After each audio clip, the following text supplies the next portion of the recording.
ওয়াইদা কুরিয়াল কুরআন ফাসতামিউ লাহু ওয়া আনসিতু লাআল্লাকুম তুরহামুন। যখন তোমাদের সামনে কোরআন থেকে কথা বলা হবে, ফাসতামিউ লাহু ওয়া আনসিতু, তখন তোমরা চুপ থাকবে আর মনোযোগ সহকারে শুনবে। নাকি ঘুম যাবে? চুপ থাকতে বলেছেন আর মনোযোগ সহকারে শুনতে বলেছেন, ঘুম যাইতে বলেন নাই। যদি চুপ থাকতে পারো আর মনোযোগ সহকারে শুনতে পারো, আল্লাহ তাআলা বলতেছেন লাআল্লাকুম তুরহামুন, যতক্ষণ বসে থাকবে ততক্ষণ পর্যন্ত তুরহামুন, তোমাদের উপর আল্লাহর রহমত বর্ষিত হতে থাকবে। তাহলে আমরা কোরআন থেকে কথা বলবো, হাদিসের আলোকে কথা বলবো, সে কোরআনের কথাগুলো আমরা শুনবো তো ইনশাআল্লাহ। কোরআনের কথা যদি আমার পীর সাহেবের বিরুদ্ধে চলে যায়, কারণ পীর সাহেব অন্যায় করেছে, কোরআনের কথা যদি পীর সাহেবের বিরুদ্ধে চলে যায়, তাহলে কি পীর সাহেব যে কথা বলবেন, যে কথা উপর অটল থাকবেন, সেই কথা চলবে নাকি কোরআনের কথা চলবে? যদি ইমাম সাহেব কোরআনের বিপক্ষে কথা বলেন, তাহলে কি ইমাম সাহেবের কথা চলবে নাকি কোরআনের কথা চলবে? কোরআনের কথা চলবে। যদি আমার বাবাও কোরআনের বিরুদ্ধে কথা বলে, তাহলে কোরআনের কথা চলবে নাকি বাবার কথা চলবে? যদি আমার নেতা এই কোরআনের বিরোধিতা করে আর কোরআনের বিরুদ্ধে বলে, সেক্ষেত্রে কি নেতার কথা চলবে নাকি কোরআনের কথা চলবে? তাহলে কোরআনের বিপক্ষে যদি ইমাম সাহেবের কথাও যায়, পীর সাহেবের কথাও যায়, নেতার কথাও কোরআনের বিপক্ষে চলে যায়, বাবার কথাও কোরআনের বিপক্ষে চলে যায়, তাহলে তাদের কথা চলবে না, কার কথা চলবে? কোরআনের কথা চলবে, আল্লাহ তাআলার কথা চলবে। সেই কোরআন থেকে আলোচনা করব, মনোযোগ সহকারে শুনবে। সম্মানিত প্রিয় উপস্থিতি, আজকে এমন একটি বিষয় নিয়ে আলোচনা করব, যে বিষয়টি হচ্ছে পৃথিবীর মধ্যে সবচেয়ে যত গুনাহ আছে, সবচেয়ে বড় গুনাহ। সবচেয়ে কোন গুনাহ? সবচেয়ে বড় গুনাহটা জানার দরকার আছে না? গুনাহ তো অনেক আছে, চুরি করলে গুনাহ, ডাকাতি করলে গুনাহ, নামাজ না পড়লে গুনাহ, সুদ খাইলে গুনাহ, ঘুষ খাইলে গুনাহ, জিনা করলে গুনাহ, গুনাহ আর গুনাহ। কিন্তু এর মধ্যে সবচেয়ে বড় একটা গুনাহ আছে, যেটার মতো এত বড় গুনাহ আর নাই। সেই গুনাহটাকে জানার দরকার আছে নাকি নাই? আছে। আমরা জানবো ইনশাআল্লাহ, সেই গুনাহ সম্পর্কে জানবো ইনশাআল্লাহ। সম্মানিত প্রিয় উপস্থিতি, হযরত আব্দুল্লাহ ইবনে মাসউদ রাদিয়াল্লাহুকে একবার হযরত আব্দুল্লাহ ইবনে মাসউদ রাদিয়াল্লাহু রাসূল সাল্লাল্লাহু আলাইহি ওয়াসাল্লামকে জিজ্ঞেস করছে, ইয়া রাসূলুল্লাহ আইয়ু যামবি আকবার, কোন গুনাহ সবচেয়ে বড়? গুনাহ তো অনেক আছে, ইয়া রাসূলুল্লাহ আপনি বলুন আইয়ু যামবি আকবার, কোন গুনাহ আল্লাহর নিকট সবচেয়ে বড়? রাসূল বলেন, ক্বালা আনতা জাআলা লিল্লাহি নিদান, সবচেয়ে বড় গুনাহ হচ্ছে আল্লাহ তাআলার সাথে শিরক করা। অহুয়া খালাকাকা, অথচ আল্লাহ তাআলা তোমাকে সৃষ্টি করেছেন, যিনি তোমাকে সৃষ্টি করেছেন, এই বিশ্ব জাহান যিনি সৃষ্টি করেছেন, সে আল্লাহ তাআলার সাথে শরীক করাই হচ্ছে সবচেয়ে বড় গুনাহ। শুধু রাসূল সাল্লাল্লাহু আলাইহি ওয়াসাল্লাম বলেন নাই সবচেয়ে বড় গুনাহ হচ্ছে শিরক। আল্লাহ তাআলা কোরআনুল কারীমের মধ্যে নিজেই বলেন, ওয়া মান ইউশরিক বিল্লাহি ফাকাদ ইফতারা ইসমান আযীমা। আল্লাহ তাআলা বলেন যে আল্লাহ তাআলার সাথে শিরক করলো, সেই সবচেয়ে বড় অপরাধ করলো, সেই সবচেয়ে বড় জঘন্য গুনাহ করলো। তাহলে সবচেয়ে বড় গুনাহ কি? আল্লাহর সাথে শিরক করা। এজন্য হযরত লোকমান আলাইহিস সালাম তার কলিজার টুকরা সন্তানকে ডাক দিয়া বলছেন, ইয়া বুনাইয়া, হে আমার আদরের সন্তান, হে আমার কলিজার টুকরা সন্তান, লা তুশরিক বিল্লাহ, আল্লাহর সাথে শিরক করো না। কেন শিরক করবা না জানো? ইন্নাশ শিরকা লাযুলমুন আযীম, নিশ্চয় শিরক হচ্ছে সবচেয়ে বড় অপরাধ, বড় জুলুম। তাহলে পৃথিবীর মধ্যে সবচেয়ে বড় গুনাহ যেটি, সেটি কোনটি? শিরক। শিরক এমন এক গুনাহ, আজকে যে শিরক আমাদের সমাজের রন্ধ্রে রন্ধ্রে প্রবাহিত, আজকে শিরক ছাড়া মানুষ, খুব কম সংখ্যক মানুষ আজকে শিরক থেকে বেঁচে আছে। শিরক এমন একটি অপরাধ, এই শিরক যারা করবে তাদের জীবনের সমস্ত আমলগুলো বরবাদ হয়ে যাবে। আজকে তো আমরা দেখছি অনেক আলেম রয়েছেন যারা আজকে দালালি করছেন, তারা আজকে টাকার লোভে, টাকা পেয়ে আজকে জান্নাতের সার্টিফিকেট বিক্রি করতেছেন। আজকে বলতেছেন তারা বক্তব্যের মধ্যে যে বাংলাদেশে 10 জন নারী যদি জান্নাতে যায় তাহলে উনিও একজন আছে জান্নাতি। নাউজুবিল্লাহ। এমনকি বলে এত মসজিদ দিয়েছে, এত মডেল মসজিদ করেছে, জান্নাত পাবে উনি। এরকম বলে না? গত 2 দিন আগে বলেছেন একজন আলেম, এরা আজকে টাকা পেয়ে, টাকার লোভে আজকে এরা বিক্রি হয়ে গিয়েছে টাকার কাছে। আজকে মনে হয় যেন জান্নাতটা ওদের বাপ দাদার সম্পত্তি, ওনাদেরকে যেন আল্লাহ তাআলা জান্নাতের সার্টিফিকেট দিয়ে দিয়েছেন, যেন ওনাদেরকে জান্নাতের জন্য আল্লাহ তাআলা টিকিট বিক্রেতা বানিয়েছেন। ওনারা আজকে বলতেছেন এত মসজিদ করেছে, জান্নাতি হয়ে গিয়েছে, জান্নাত উনি না পাইলে কে পাবে? অথচ আল্লাহ তাআলা বলছেন যারা শিরক করবে আমি তাদের আমলগুলো বরবাদ করে দিব। আল্লাহ তাআলা কোরআনুল কারীমের মধ্যে বলেন ওয়ালা আশরাকু লাহাবিতা আনহুম মা কানু ইয়ামালুন। আল্লাহ তাআলা বলতেছেন যারা আমি আল্লাহ তাআলার সাথে শিরক করবে, যারা বলবে ধর্ম যার যার, উৎসব সবার, যারা মূর্তির কাছে মাথা নত করবে, যারা আল্লাহর বিরুদ্ধে অন্য আইন দাঁড় করাবে, আল্লাহ বলেছেন আলা আলাহুল খালক ওয়াল আমর, সৃষ্টি যার, আইন চলবে তার। এই আল্লাহর বিরুদ্ধে যারা আইন প্রতিষ্ঠা করবে, আল্লাহ তাআলা বলেন এদের জীবনের সমস্ত আমলগুলো আমি আল্লাহ তাআলা বরবাদ করে দিব, কারণ এরা আমি আল্লাহ তাআলার সাথে শিরক করেছে। আল্লাহ বলেন তাদের জীবনের সমস্ত আমলগুলো বরবাদ করে দিব। ওয়ালা আশরাকু লাহাবিতা আনহুম মা কানু ইয়ামালুন। তারা জীবনে যত আমলে করেছে, তারা যতই দাবি করুক আমি এত মডেল মসজিদ দিয়েছি, আমি এত দান খয়রাত করেছি, আমি দৈনিক 70 রাকাত নফল নামাজ পড়েছি, আমি সিয়াসিত্তার সকল কিতাব শেষ করে ফেলেছি, আমি গিরিশচন্দ্র সেনের অনুবাদ করা কোরআন পড়ে শেষ করে ফেলেছি। আল্লাহ তাআলা বলেন তারা আমার আইন চায় না, তারা আমার সাথে শিরক করে, তারা আমার সাথে শিরক করার কারণে তারা যত ইবাদত করেছে আমি তাদের সমস্ত ইবাদতগুলো বরবাদ করে দিয়েছি, তাদের সমস্ত আমলগুলো আমি নষ্ট করে দিয়েছি। শুধু নষ্ট করে দেই নাই, আজকে যে সকল দালাল আলেমেরা বলতেছে তারা জান্নাতি, তাদেরকে আমি আল্লাহ তাআলা জানিয়ে দিচ্ছি তাই শিরক করার কারণে ইন্নাহু মান ইশরাকা বিল্লাহি ফাকাদ হারামাল্লাহু আলাইহিল জান্নাহ, যারা আমি আল্লাহর সাথে শিরক করবে তাদের জন্য আমি জান্নাতকে হারাম করে দিয়েছি।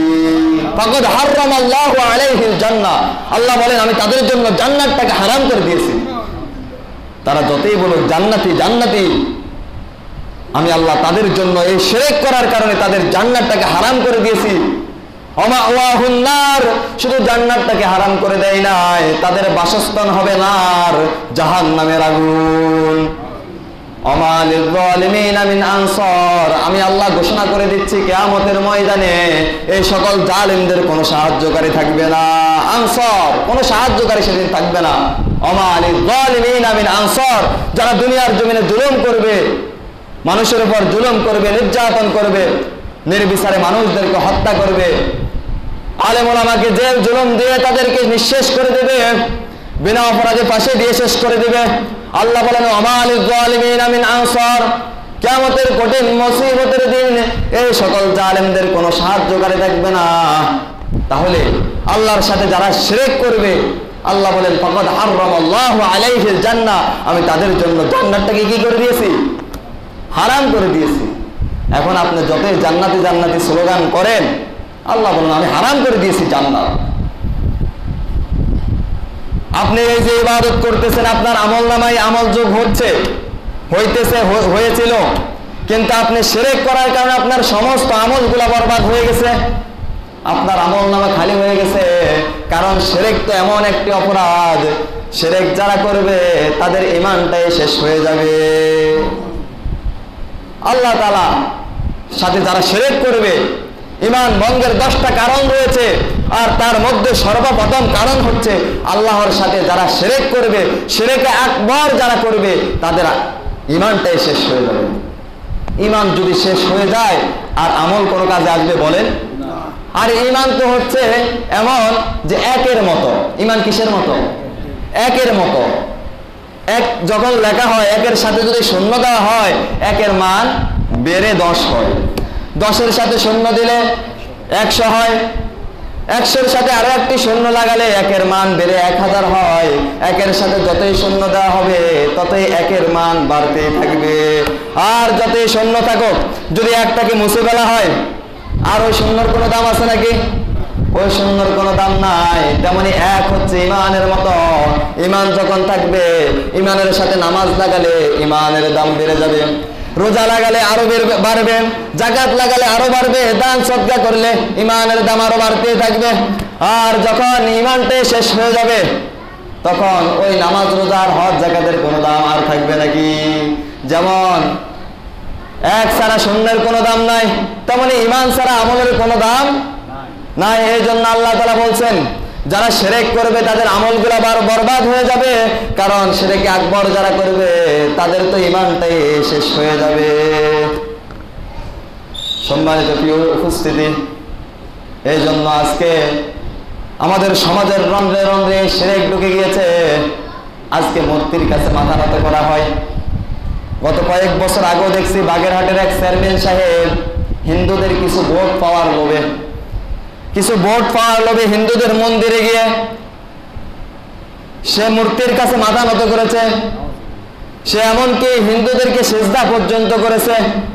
অথচ এই মাথা নত হবে একমাত্র আল্লাহ তাআলার কাছে। আর এই শিরক যারা করবে, আল্লাহ ছাড়া অন্যের কাছে মাথা নত করবে, সে পীরের কাছে মাথা নত করো, কার মাজারের কাছে মাথা নত করো, কার মূর্তির কাছে মাথা নত করো, তার ঈমানটাই শেষ হয়ে যাবে, তার ঈমান আর থাকবে না। আজকে মাজারের কাছে মাথা নত করছে না মুসলমান? মাজারের কাছে যাই আজকে সন্তান চায়, পীরের পায়ে সেজদা করে, পীরের কাছে যাই আজকে সন্তান চায়। এগুলা সব হচ্ছে শিরক। আজকে বলে ধর্ম যার যার উৎসব সবার। আরে ধর্ম যার যার উৎসব সবার হবে কেন? আমরা মুসলমান, আমাদের ধর্ম যেটা, আমাদের উৎসব হবে আমাদের। হিন্দুদের ধর্ম, হিন্দুদের উৎসব হিন্দুরা পালন করবে, তাদের মূর্তি পূজা কেন আমাদের হবে? এই কথা যারা বলে তারা নিশ্চিত কোরআন বলছে তারা মুশরিক হয়ে যায়, আর তাদের আমলগুলো বরবাদ হয়ে যায়। ফাকাদ হারামাল্লাহু আলাইহিল জান্নাহ, তাদেরকে যতই জান্নাতি বলা হোক, আল্লাহ বলে তাদের জন্য হচ্ছে জাহান্নাম, তাদের জন্য আমি জান্নাতকে হারাম করে দিই। আজকে শিরক এমন অবস্থা হয়ে গিয়েছে, আজকে শিরক থেকে আমরা মুসলমান বাঁচতে পারছি না। এজন্য আল্লামা ইকবাল আফসোস করে বলেন, মুসলিম শুধু কবে মরে গেছে, ইসলাম লেখা কিতাবে, আকীদা আমল সবই চলে গেছে মুসলিম আজ খেতাবে। অন্তরে তাদের বাসা বাঁধি আছে শুধু লাত মানাতের দল, মুশরিক আজ মুসলিম বেশে করিতেছে কোলাহল। আল্লামা ইকবাল বলছে, মুশরিক আজ মুসলিম বেশে করিতেছে কোলাহল। সে মূর্তির কাছে মাথা নত করে, সে এইভাবে শিরক করে সে মুশরিক হয়ে গিয়েছে, অথচ নিজেকে মুসলিম দাবি করছে, আবার বলছে জান্নাতে আমরা না যাই কে যাবে।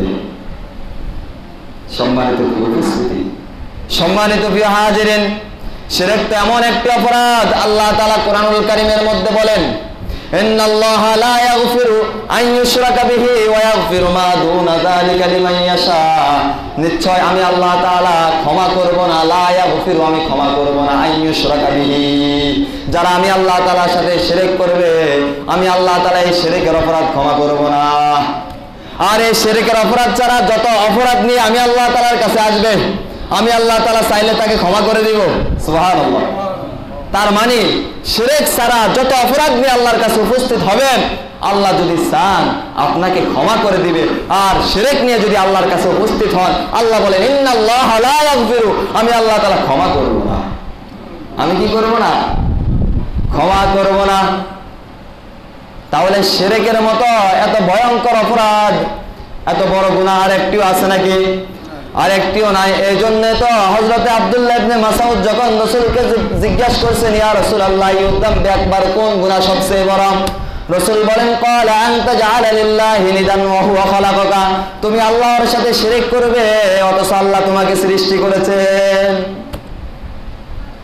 সবচেয়ে জঘন্যতম অপরাধ হচ্ছে আল্লাহ তাআলার সাথে শিরক করা।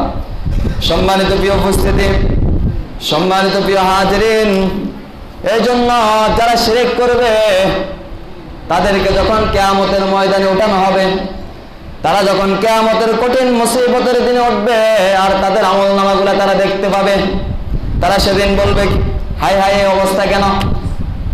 এই শিরকের অপরাধ কই থেকে আসছে? আমরা তো দৈনিক 70 রাকাত নফল নামাজ পড়েছিলাম, আমরা তো সিয়াসিত্তার সকল কিতাব শেষ করেছিলাম, আমরা তো এত এত মসজিদ দিয়েছিলাম, এত এত দান সদকা করেছিলাম, আজকে এই গুনাহ কই থেকে আসলো? তারা সেদিন আল্লাহর নামে শপথ করে বলবেন, ক্বালু ওয়াল্লাহি রাব্বিনা মা কুননা মুশরিকিন, আমাদের প্রতিপালক আল্লাহর কসম আমরা দুনিয়ার জমিনে মুশরিক ছিলাম না। তারা বলবে, আল্লাহর কসম আমরা দুনিয়াতে মুশরিক ছিলাম না। তাদের আমলনামা দেখে তারা বলবে, আল্লাহ বলেন, উনজুর কাইফা কাযযাবু আলা আনফুসিহিম, আল্লাহ বলেন দেখো দেখো ওরা কিভাবে নিজেদের ব্যাপারে মিথ্যা বলছে। আল্লাহ বলবেন ওরা কিভাবে মিথ্যা বলছে দেখো। সম্মানিত প্রিয় হাজিরিন, এই জন্য সেদিন তারা তাদের আমলনামা দেখবে, তারা যখন জাহান্নামী হয়ে যাবে, জাহান্নামের আযাব যখন তারা দেখতে পাবে, জাহান্নামের আযাব সেদিন তারা দেখে তারা বলবে, মা কুননা না'মালু মিন সু, তারা বলবে আমরা কোনো মন্দ কাজ করতাম না, দুনিয়ার জমিনে তো আমরা কোনো মন্দ কাজ করতাম না, অপরাধ করতাম না। তার মানে তারা বুঝাতে চাইবে এটা যে অপরাধ ছিল আমরা তা জানতাম না। সেদিন জানতাম না বললেই কি পার পাওয়া যাবে নাকি? সেদিন জানতাম না বললে পার পাওয়া যাবে না। কারণ আল্লাহ তাআলা সর্বপ্রথম কোরআন নাজিল করে বলছেন, ইকরা পড়ো। কেন তুমি পড়ো নাই? পড়লেই তো তুমি জানতে পারতে। শিরক এমন একটি অপরাধ, জেনে করলো ঈমান শেষ হয়ে যাবে, না জেনে করলো ঈমানটা শেষ হয়ে যাবে। কারণ কেউ যদি বিষ জেনে খায় তাও মারা যাবে, না জেনে খাইলেও মারা যাবে। তেমনি শিরকও তেমন, জেনে করলো তার ঈমান চলে যাবে, না জেনে করলো সে মুশরিক হয়ে যাবে। আল্লাহ তাআলা সেদিন যদি বলেন, তুমি কেন জানতে না? আমি তো জানার জন্য বলেছি, পড়া কেন পড়ে নাই? পড়লেই তো জানতে পারতে। তুমি তো দুনিয়ার বিষয় সব জেনেছ, বিবাহ শাদী কিভাবে করতে হয়, ছেলে সন্তান কিভাবে লালন পালন করতে হয়, কিভাবে ব্যবসা বাণিজ্য করতে হয়, কিভাবে চাকরি বাকরি করতে হয়, সব জেনেছ। তুমি সমাজনীতি, অর্থনীতি, রাজনীতি সব তুমি জেনেছ। তুমি গাদা গাদা ইংরেজি বই পড়ে তুমি ব্যারিস্টার হয়েছ, ইঞ্জিনিয়ার হয়েছ, ডাক্তার হয়েছ, তুমি অনেক বড় ডিগ্রিধারী হয়েছ, কিন্তু তুমি আল্লাহর কোরআন কেন পড়ো নাই? যে জিনিসটা করলে তোমার ঈমানটাই চলে যাবে সেটা কেন তুমি জানো নাই? যে অপরাধটা করলে, যে গুনাহটা করলে তোমার জান্নাতটাই হারিয়ে যাবে সেটা কেন জানো নাই? সেদিন কোনো উত্তর থাকবে নাকি বলেন? সেদিন কোনো উত্তর থাকবে না। আল্লাহ তাআলা সেদিন বলবেন, ফাদখুলু আবওয়াবা জাহান্নামা খালিদিনা ফিহা। আল্লাহ তাআলা সেদিন বলবেন, জাহান্নামে প্রবেশ করো আর এখানে চিরকাল থাকো। তাহলে শিরক যারা করবে আর এই শিরকের অপরাধ যদি তাওবা না করে আল্লাহর পথে যদি ফিরে না আসে, এই শিরকের অপরাধ যদি নিয়ে সে মরে, তাহলে তার কোনো ক্ষমা থাকবে না, তার জাহান্নাম ছাড়া আর কোনো উপায় থাকবে না। এই জন্য শিরকের অনেক স্তর রয়েছে, অনেকগুলা শিরকের ধাপ রয়েছে, অনেকগুলা স্তর রয়েছে। আজকে আমরা অনেক শিরক করছি। শিরকে আকবর যারা করবে তাদের ঈমান চলে যাবে, আর ছোট ছোট অনেক শিরক রয়েছে যা আমরা নিত্য করে থাকি। আমরা অনেকে বলি, যার নদীতে পড়ে গেছে এই লোকটা, এই জিনিসটা না ধরলে, এই কলা গাছটা না ধরলে এই লোকটা আর বাঁচত না, এরকম বলে না? বলে না? এটাও শিরক। বলে এই ডাক্তারের ওষুধ না খেলে বাঁচত না, এই দক্ষ চালক না হইলে আজকে আমরা এই পথ দিয়ে আসতে পারতাম না, অ্যাক্সিডেন্ট করতাম, এরকম বলে না? এগুলো সব শিরকের অন্তর্ভুক্ত, সব শিরকের অন্তর্ভুক্ত। বলেন আল্লাহ তাআলা চাইলে তো কলা গাছ ছাড়াও পানি নদীর মধ্য থেকে উদ্ধার করতে পারেন না? আল্লাহ তাআলা তো হযরতে ইউনূস আলাইহিস সালামকে মাছের পেটের মধ্যে 40 দিন পর্যন্ত রেখেছেন শুধু পানির মধ্যে আর মাছের পেটের মধ্যে। বাঁচিয়ে রাখেন নাই আল্লাহ? ইব্রাহিম আলাইহিস সালামকে 40 দিন পর্যন্ত নমরুদের অগ্নিকাণ্ডের মধ্যে বাঁচিয়ে রেখেছেন। তো সে আল্লাহ এখনো আছেন নাকি দুর্বল হয়ে গেছে? আছে না নাই? এখন বুড়া হয়ে গেছে নাকি আগের মতো শক্তি এখন নাই? সম্মানিত কি উপস্থিতি, এই জন্য আজকে শিরকের অনেক প্রকার আছে, এগুলো যদি বলি তাহলে অনেক সময় লেগে যাবে। আস্তে আস্তে সামনের দিকে বলবো ইনশাআল্লাহ। এই জন্য এই সকল শিরক থেকে বেঁচে থাকতে হবে আমাদেরকে। এই জন্য হযরত লোকমান আলাইহিস সালাম তার আদরের ছোট্ট শিশুকে ডাক দিয়ে বলছেন, ইয়া বুনাইয়া, হে আমার কলিজার টুকরা সন্তান, হে আমার আদরের সন্তান, লা তুশরিকু বিল্লাহ, আল্লাহর সাথে শিরক করো না। কেন করবে না জানো? ইন্নাশ শিরকা লাযুলমুন আযীম, নিশ্চয় শিরক হচ্ছে আল্লাহর সাথে জুলুম করা। সম্মানিত কি উপস্থিতি, সম্মানিত কি হাজিরিন, এজন্য হযরতে মুআজ রাদিয়াল্লাহুকে রাসূল সাল্লাল্লাহু আলাইহি ওয়াসাল্লাম ডাক দিয়ে বলছেন, লা তুশরিকু বিল্লাহি শাইআন ওয়া ইন কুতিলতা ওয়া হুররাতা, ও মুআজ, আল্লাহর সাথে শিরক করো না। ওয়া ইন কুতিলতা ওয়া হুররাতা, যদিও তোমাকে হত্যা করা হয় কিংবা তোমাকে পুড়িয়ে মারা হয়। আমরা জানি জালেম শাসকের সামনে বাঁচার জন্য মিথ্যা কথা বলা জায়েজ আছে। কার সামনে? জালেম শাসকের সামনে বাঁচার জন্য মিথ্যা কথা বলা জায়েজ আছে। কিন্তু জালেম শাসক যদি বলে যে আল্লাহর সাথে শিরক করো, আমার পায়ে সেজদা করো, আমাকে রব হিসাবে মানো, তাহলে তার এই কথা আর মানা যাবে না, যদিও তাকে আগুনে ফেলা হয় কিংবা তাকে হত্যা করা হয়। তেমনি ফেরাউন যখন, ওই যে ফেরাউনের জাদুকররা যখন মূসা আলাইহিস সালাম এবং আল্লাহর উপর ঈমান এনেছিল, তখন ফেরাউন তাদেরকে হত্যার ভয় দেখিয়েছিল, এমনকি হত্যাও করেছিল। তারপরও তারা ঈমান ছাড়ছেন নাকি? ঈমান ছাড়েন না।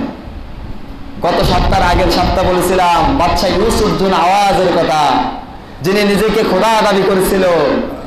আর আসহাবুল উখদুদ, সেই অধিবাসী যারা ছিল তাদেরকে সবাইকে অগ্নিকাণ্ড করে আগুনের মধ্যে নিক্ষেপ করেছিল, তারপরও তারা ঈমান ছাড়ছিল নাকি?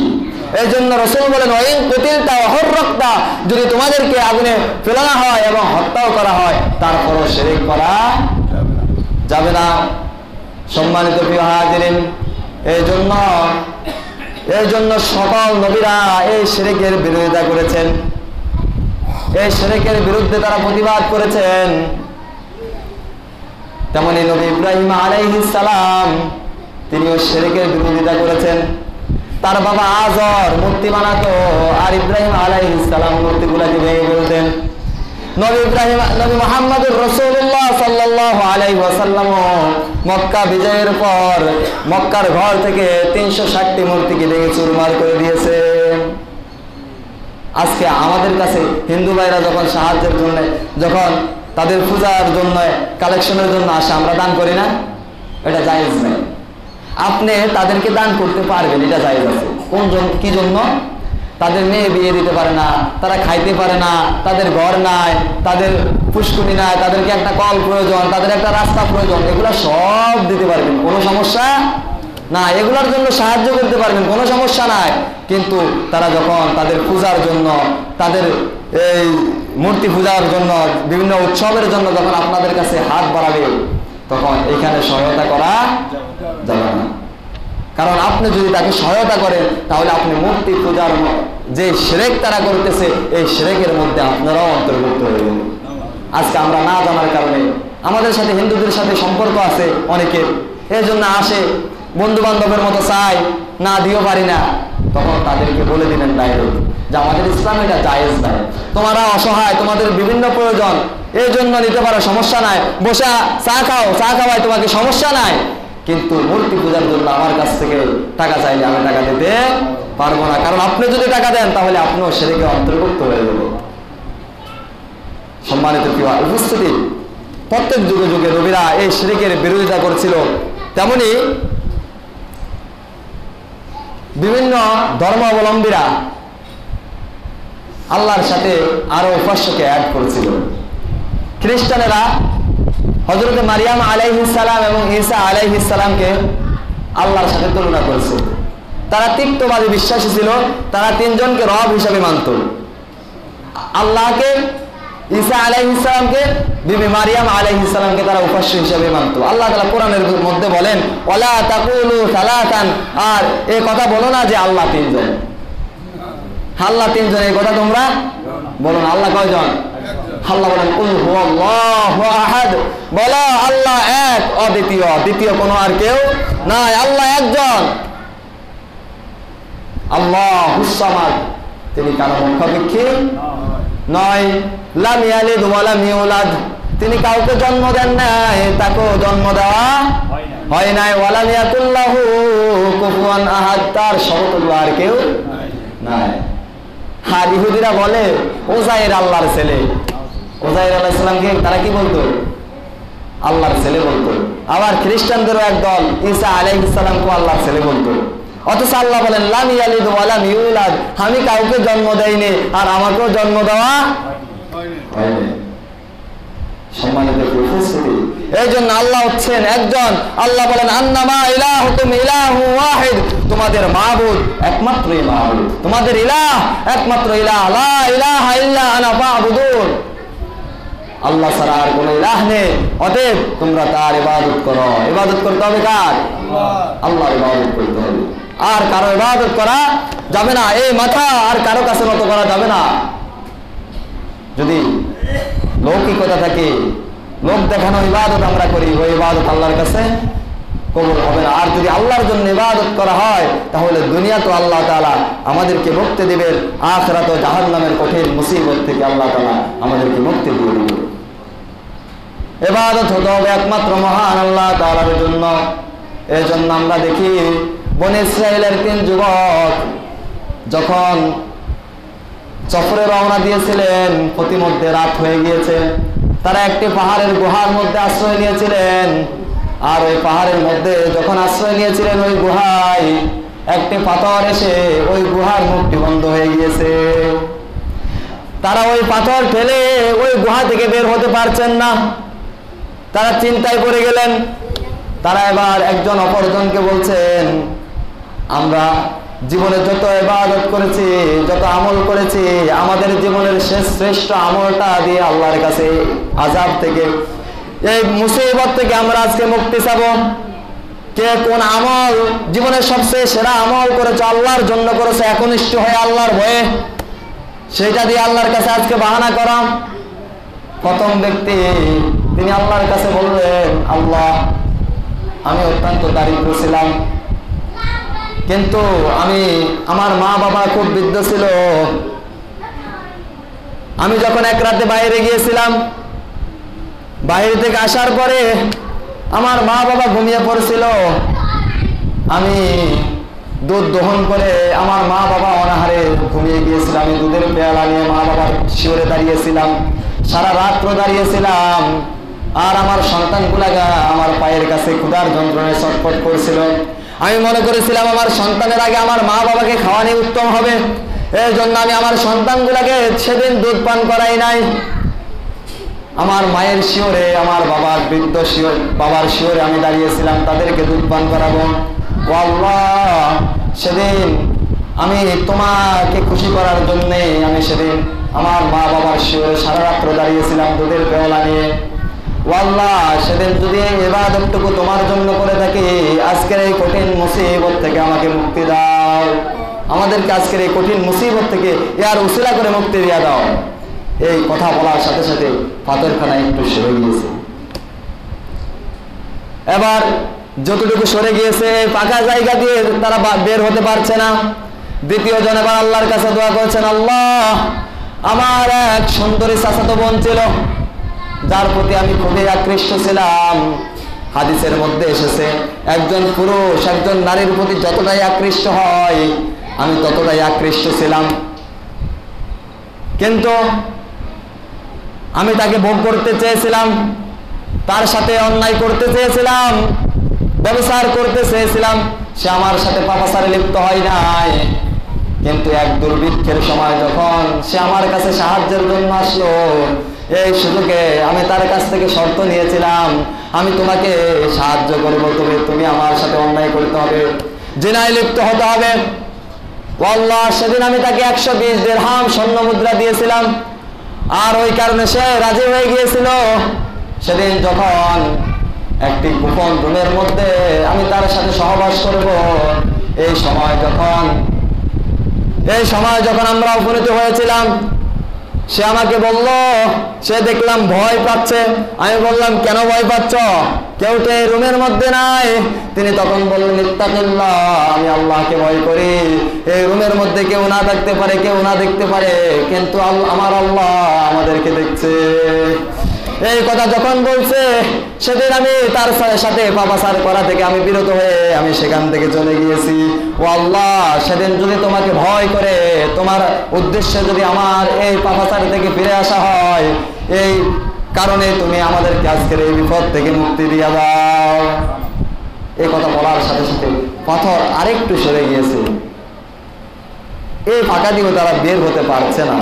এবার তারা আবার আল্লাহর কাছে, তৃতীয় ব্যক্তি আবার আল্লাহর কাছে দরখাস্ত করে বলছে, আল্লাহ, আমার অনেক চাকর বাকর ছিল, আমার কাজ করছিল তারা, কিন্তু একজন লোক আমার কাছ থেকে তার পাওনা না নিয়ে সে চলে গিয়েছিল।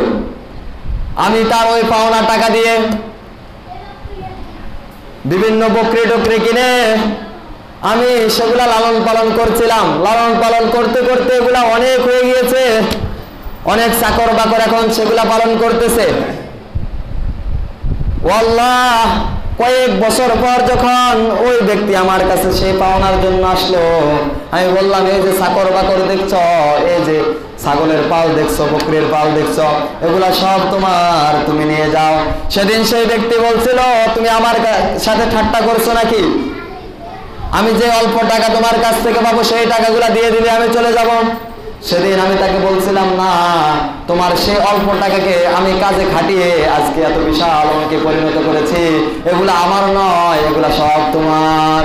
সেদিন আমি তার থেকে একটা জিনিসও রাখি নাই, সমস্ত কিছু আমি তাকে দিয়ে দিয়েছি শুধুমাত্র তুমি আল্লাহ তাআলাকে খুশি করার জন্য। আল্লাহ, আমার যদি সেই দিনের ইবাদতটুকু তোমার জন্য হয়ে থাকে, আজকের এই মুসিবত থেকে আমাদেরকে মুক্তি দিয়ে দাও। এই দোয়া করার সাথে সাথে পাথরখানা সম্পূর্ণ সরে গেল, আর তারা সবাই গুহা থেকে বের হয়ে গেল। সুবহানাল্লাহ। তাহলে ইবাদত হয়েছে কার জন্য? সেই জন্য আল্লাহ বলেন, কুল ইন্না সলাতি ওয়া নুসুকি ওয়া মাহইয়ায়া ওয়া মামাতি লিল্লাহি রাব্বিল আলামিন। ও নবী, আপনি বলুন, ইন্না সলাতি, নিশ্চয় আমার নামাজ, ওয়া নুসুকি, আমার কুরবানি, ওয়া মাহইয়ায়া, আমার হায়াত, ওয়া মামাতি, আমার মৃত্যু, লিল্লাহি রাব্বিল আলামিন, জগৎ সমূহের প্রতিপালক কার জন্য? আল্লাহর জন্য। আর আল্লাহর জন্য যদি হয়, দুনিয়া তো আল্লাহ তাআলা এইভাবে মুক্তি দিয়া দেন, পরকালও আপনার জন্য সেই সুশীতল জান্নাত থাকবে, সেই কঠিন জাহান্নাম থেকে আল্লাহ তাআলা মুক্তি দিয়া দিবেন। এই জন্য আল্লাহ তাআলার সাথে শিরক করা যাবে? শিরক করা যাবে? এই শিরক যদি করেন, শিরক আকবর যদি করা হয়, যত নামাজ করবেন, যত দান সদকা করবেন, যত যাই করবেন, আল্লাহ বলেন, ফাকাদ হারামাল্লাহু আলাইহিল জান্নাহ, আমি তার জন্য জান্নাতটাকে হারাম করে দেব। জান্নাতের মালিক যদি জান্নাতটাকে হারাম করে দেন, আর কারো ক্ষমতা আছে ওই জান্নাতে আপনাকে ঢোকানোর?